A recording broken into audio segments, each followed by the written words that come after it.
There's a pretty one, Ulysses.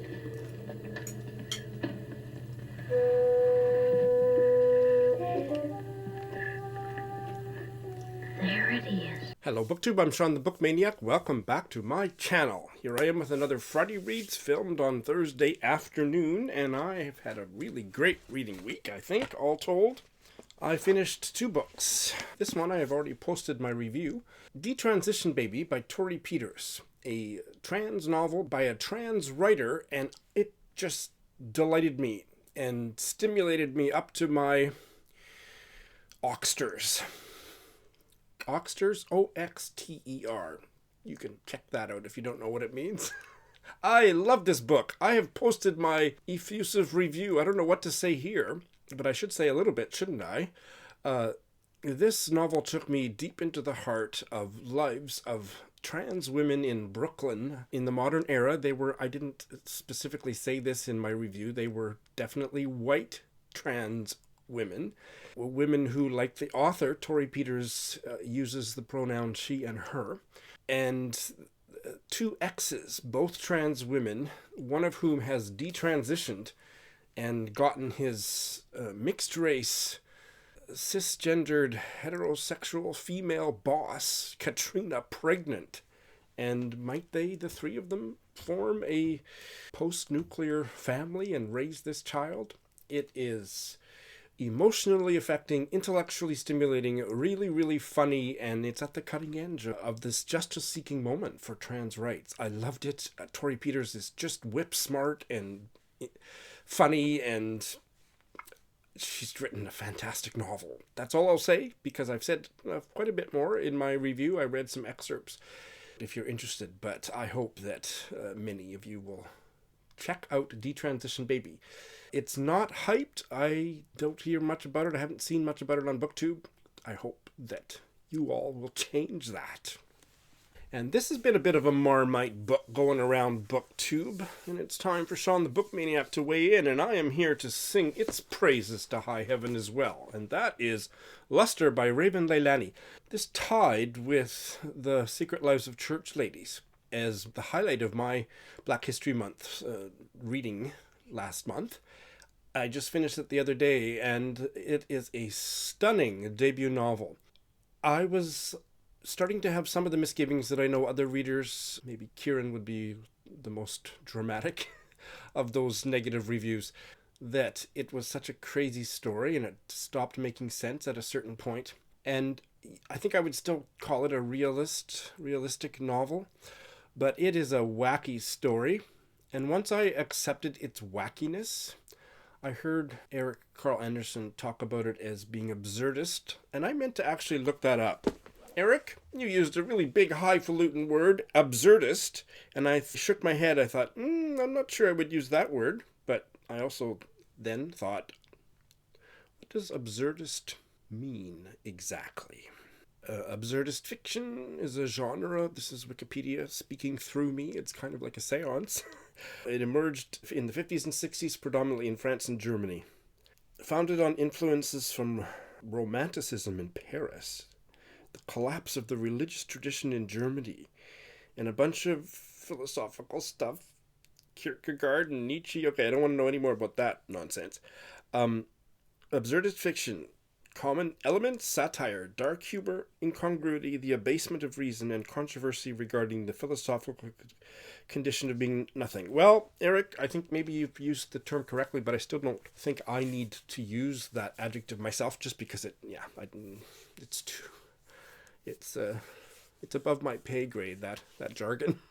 But I think Eric was right to use it, or certainly it does fit. But I just thought this was a mad, crazy story. I'm not going to do a full review. This is not a book that Sean the Book Maniac needs to review. But I loved it, and I can't wait to see what Raven Leilani does next.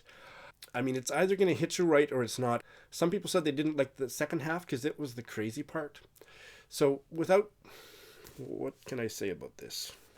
Okay, so I have finally read what's said on the back cover, because you know that I don't like to read those. So I now know what I can say and what I can't. So it's about a sexy young black woman who is working dead-end jobs and living in a stinky apartment with rats and rotting food in the fridge, and she has a wild and crazy sex life, which I loved hearing about, and she's kind of a frustrated artist with a sad, tragic, very dysfunctional family background. She starts out having a cyber-only relationship with an older white guy. His name is Eric. He is probably on that very, very short list of my most hated characters in the fiction I read in 2021. And then they start meeting and having, face-to-face, face-to-genitals relationship. And he is disgusting. He and his wife have a kind of an open marriage, and it's kind of a new thing. So all I'll say is that our hero, our protagonist, Edie, the young black woman, she ends up getting really enmeshed in the family in ways that don't make sense within realistic fiction. But once you just buy into it, if it hits you in the right way, which it really did me, in a way that it kind of, my mind kept flashing back to Muriel Sparks, the driver's seat. I mean, there was something madcap, absolutely enthralling and dark and deep about the way the story veered all over the place that just grabbed hold of me and didn't let go. So I think this was stunning. It's not a book for everyone. It's not a book written for me, but I loved it so much. I can't wait, as I think I've said twice already, can't wait to see what Raven Leilani does next. And the thing above all else was just the prose was incredible. Almost every sentence was a freaking work of art. Can I find one? Okay, so this is an example of the writing. This is one of her fabulously long sentences, and it's about a important date that the married white dude, Eric, and Edie have, where he ends up taking her back to his place for the first time. And they're at some kind of a nightclub or whatever, and then they leave. That all happens within the narrative of this sentence. But the beauty of disco is the too much, is the horn section and the cheese. And so Eric and I convene in the bathroom over a spoon, and someone is in the stall next to us with bare feet, weeping, and we go out into the middle. And Eric is a very coordinated white man, but given to fall back on the Cabbage Patch and the Diddy Bop, which is fine. And then we're in his car with the AC all the way up, on a reasonable clip through the Holland Tunnel, and he's handing me his phone and asking me to decline a call from his wife, which makes me feel terrible, not out of any fealty to Rebecca, but because this night appears to have generated from some great marital drama, though of course I relish denying the call. Just as I relish the wave of cicadas rippling the air as we pull up to his house, which does indeed have a mailbox with a flag and Walker on the side in a jaunty yellow font, and up the stairs and inside his bedroom all the pictures are face down, which is a level of premeditation that gives me pause, but that ultimately eases me out of my clothes, because to do all this he would have to know I would say yes. He would have to believe himself capable of finessing the initial yes into the terminal yes in such perfect order that I would even go to Jersey, and the idea that he understands this, his total control of the situation, is what does me in. Okay, that's a great example of the writing. It's not necessarily a great example of the many layers to Edie's character, and it is, I think, a triumphantly feminist novel. I just loved it. It was lustrous. Not lackluster, Kieran. It was lustrous. So that's what I have finished, and I have no bails this week. And I've started a bunch of good stuff. I have started 3 for the Irish Readathon and 1 for Invisible Cities. Let me start with this, which I'm doing 90% of it on audio only, but I do have the book. Today was the first day that I opened the book because I didn't go out walking anywhere, so I opened the book and followed along, and that is a deeper way and better way, really, but I'm doing most of it on audio, and I'm absolutely loving the audio. I'm absolutely loving this book. This is Big Girl, Small Town by Michelle Gallen, and I know that Eric and Anna consider it a strong contender for the Women's Prize long list. I am really, really enjoying it. Eric and Anna said it was, what do they say, a cross between Milkman and, I forget what the other one was, but it's more comedic than Milkman, but similar issue, similar setting.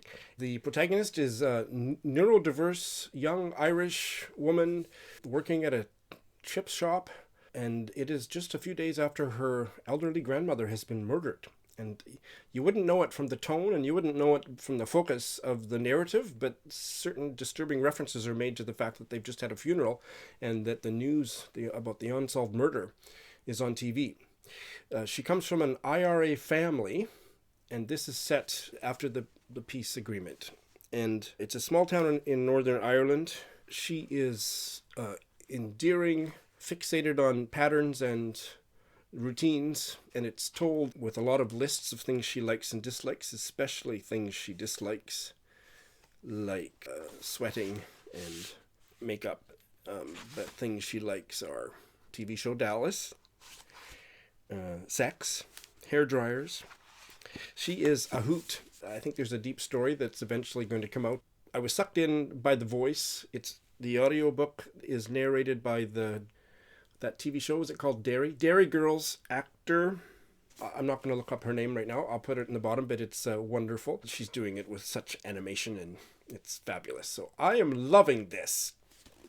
And interesting, maybe not such a coincidence that in Irish literature that there would be such intertextuality, such a preoccupation in the characters' lives with other works of literature. It makes me a little bit nervous because I find that kind of fiction often goes awry for me. It often doesn't work. But so far, and one of these books is the Iraqi book, so it's not just in Irish literature, but perhaps understandable that it's there. I would say the one that is, they're all positive, but this one just is breathtakingly beautiful. A Ghost in the Throat by Doreen Nagrifa. And this is a buddy read with Doris. Doris, fast forward. I don't want to spoil my check-in on Monday or Sunday or Monday. Doris and I haven't checked in yet. We're going to check in, I forget if it's Sunday or Monday. I've got it written down, Doris. You don't have to remind me about the first 100 pages or something. And I just love the writing. You may have noticed that I stopped doing Sunday sentences. I am going to continue to do them. I took a break because it was taking hours, that thing, and I wasn't feeling like it was really worth it.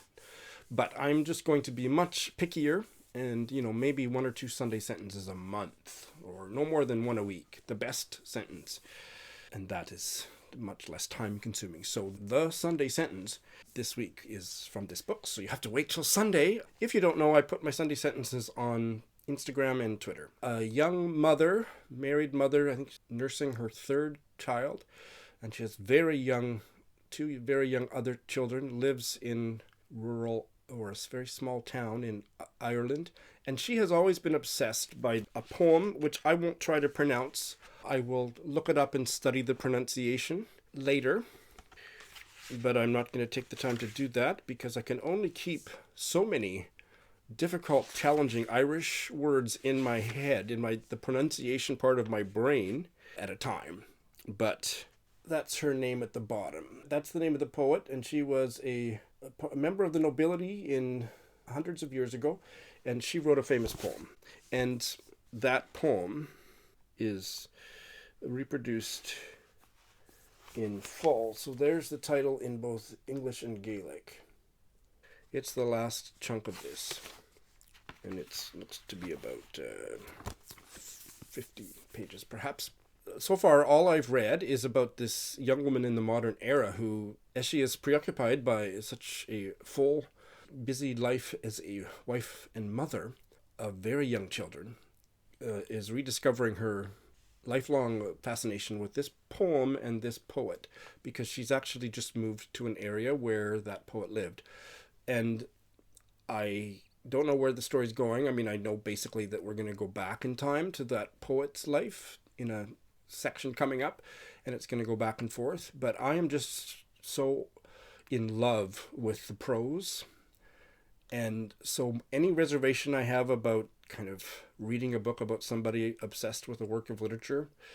I don't have those reservations about this at all so far. And Mark said, you're reading a book and it's got ghost in the title. I don't think it's that kind of a story. And if it is, I'm so sucked in that maybe it will actually end up working for me, but I hope it isn't.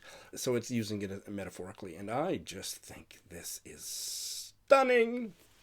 Just gotten a bare start on the Book of Collateral Damage by Sinan Antoun, translated from the Arabic by Jonathan Wright. And I really like the writing. It's very early days. I'm 30 pages in.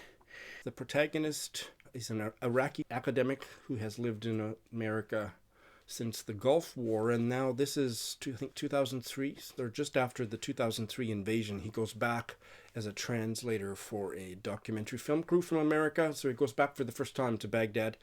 But I think that visit is very brief. He's already on his way home from that visit, but he has met an eccentric Iraqi bookseller who has been writing manuscripts but never had them published, and he's given him one of his manuscripts to read.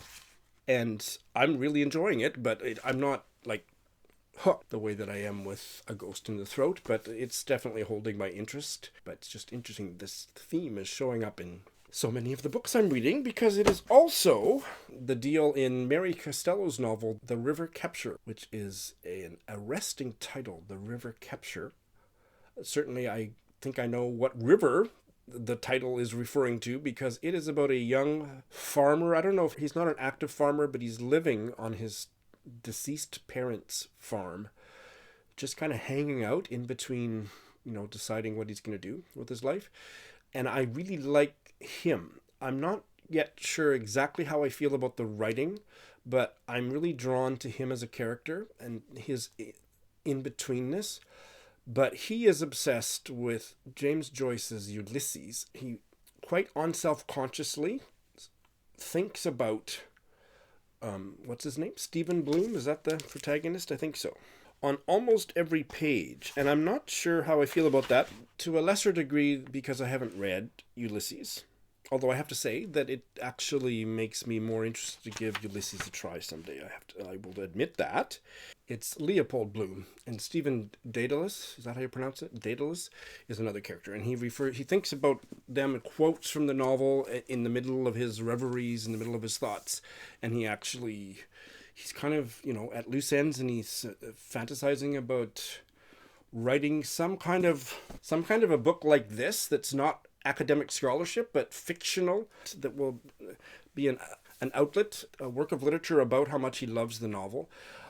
I'm not quite sure how I feel about that, and maybe is it because I'm reading so many like that at the same time? But this one I have reservations, even though I'm really drawn to, I like the writing. I don't love the writing, but I like the writing.